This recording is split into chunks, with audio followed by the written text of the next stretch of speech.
Hello student, हमने इससे पहले वाले वीडियो में आपको द्विघातीय समीकरण खत्म कर दिया था। अब मैं आपको समांतर श्रेणी स्टार्ट करने जा रहे हैं।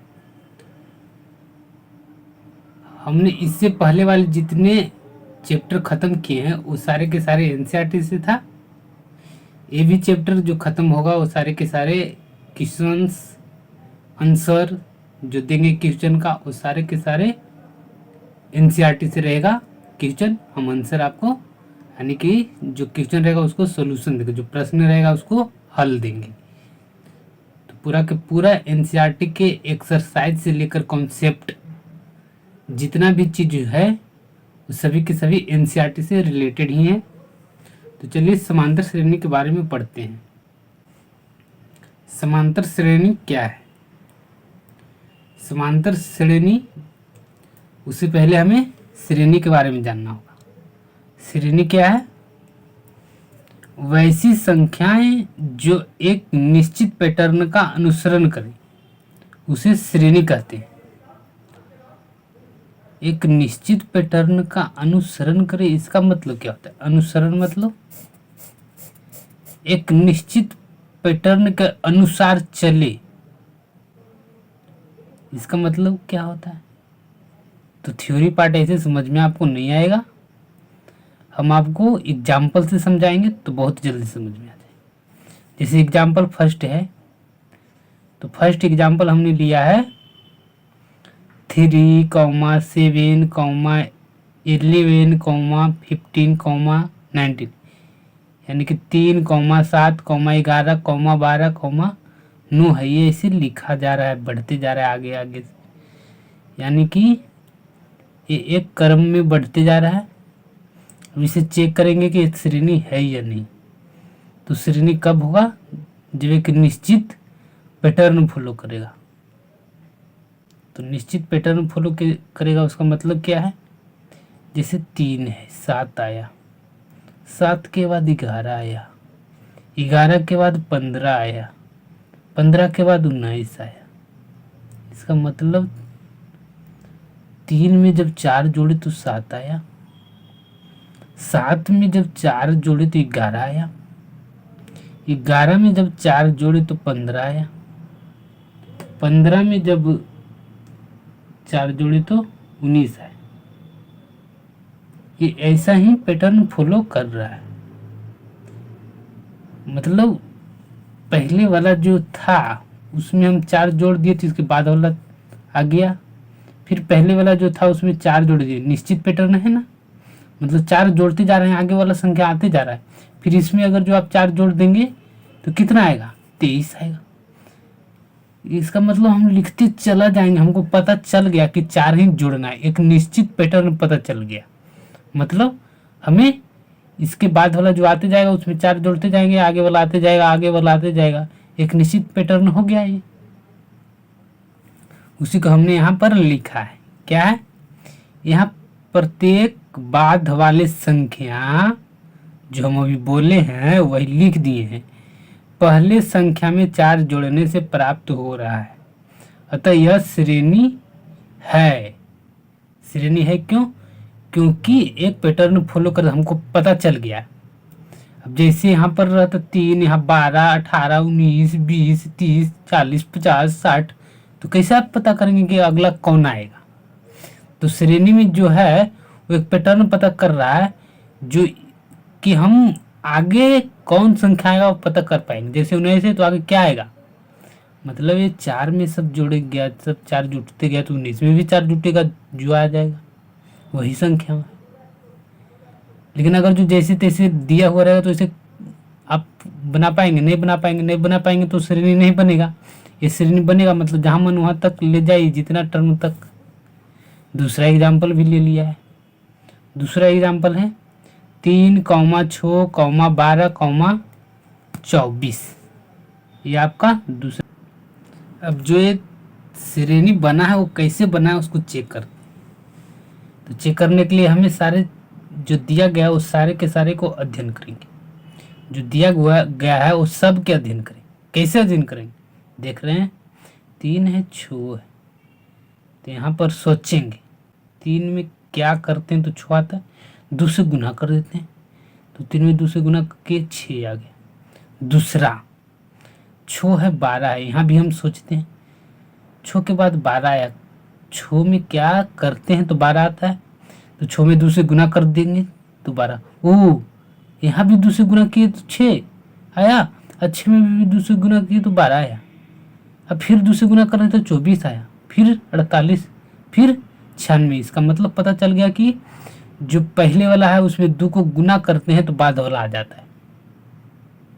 तो इसे हम बहुत सारे संख्या और लिख देंगे इसका। इसके बाद यहाँ जो आएगा लिख देंगे, यहाँ जो आएगा लिख देंगे, यहाँ जो आएगा लिख देंगे, यहाँ जो आएगा लिख देंगे, मतलब ये श्रेणी बना देंगे हम। है समझ में? यही हमने लिख दिया है।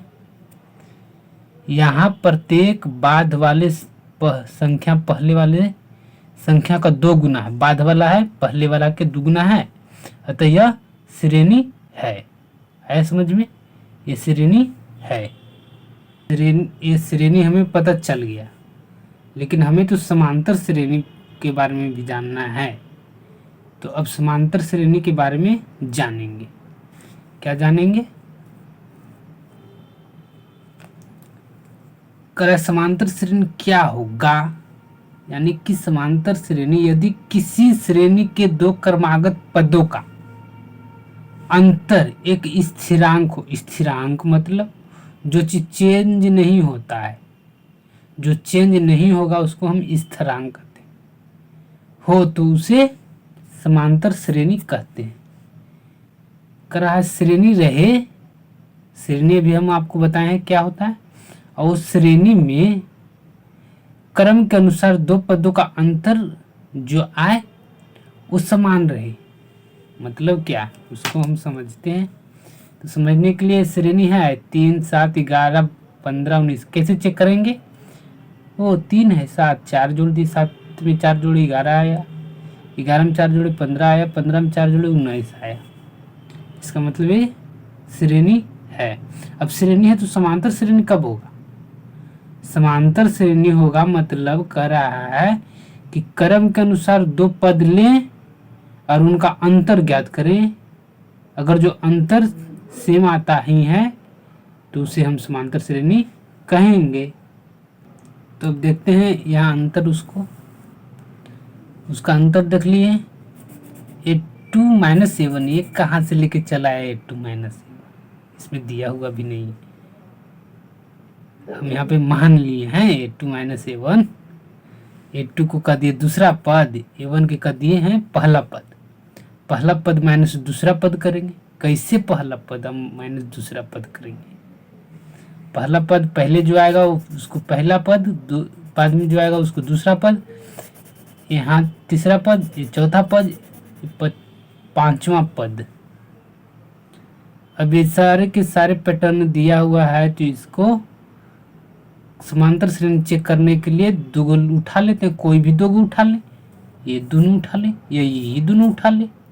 जब ये दोनों उठाएंगे तो 11 और 7 है, तो 7 और 11 है, तो इसको 11 में से 7 घटाएंगे तो 4 आ रहा है। ये तो ठीक है। कोई और 2 गो देख लेते हैं उठा के। इसको उठा लिए, 15 ने इसको उठाया तो 19 में से 15 गया तो 4 है। मतलब सेम आ रहा है, सेम आ रहा है, मतलब चेंज नहीं हो रहा है। 4 यहाँ भी है, 4 यहाँ भी है, स्थिर है, स्थिरांक है।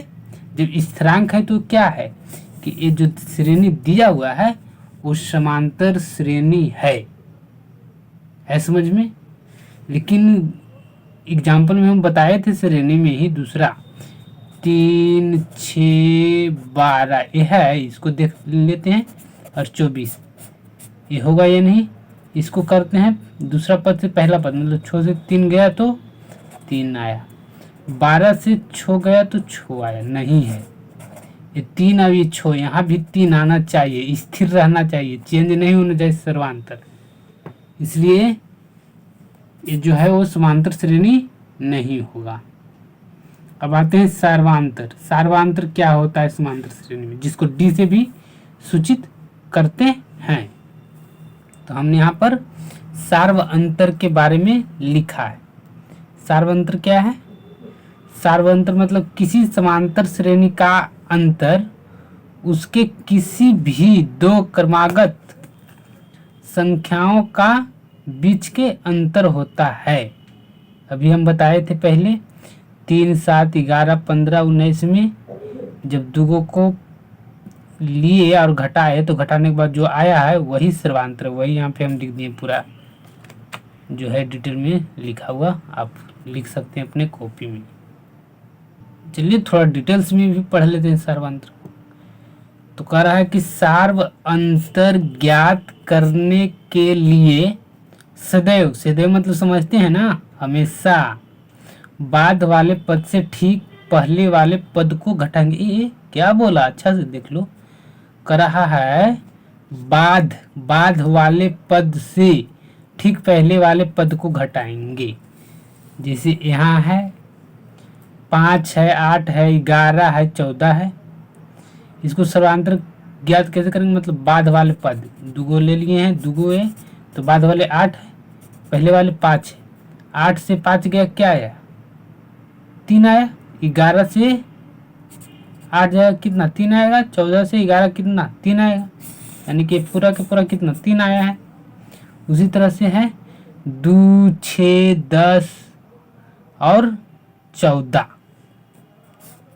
इसका भी सर्वांतर देखें तो इसका 4 आया है।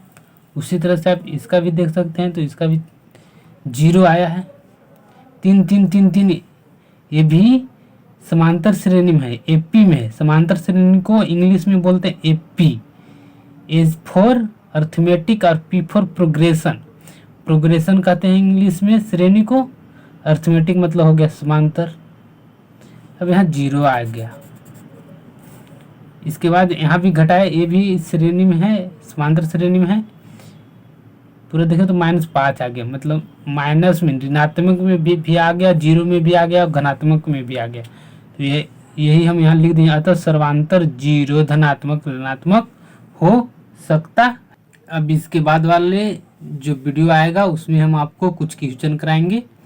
जितना हम पढ़ाए हैं समांतर श्रेणी क्या कहते हैं, सर्वांतर क्या होता है, इसके बारे में। इसके बाद फिर एडवांस लेवल पे जाएंगे, मतलब कड़ा क्वेश्चन थोड़ा कराएंगे। So thank you for watching. और इस वीडियो को दूसरों तक पहुंचाएं जरूर, शेयर जरूर करें। Thank you. दूसरों से सब्सक्राइब करेंगे तो सब्सक्राइबर बढ़ेगी, तो थोड़ा फेमस भी होंगे, तो इसलिए आप शेयर जरूर करेंगे। Thank you.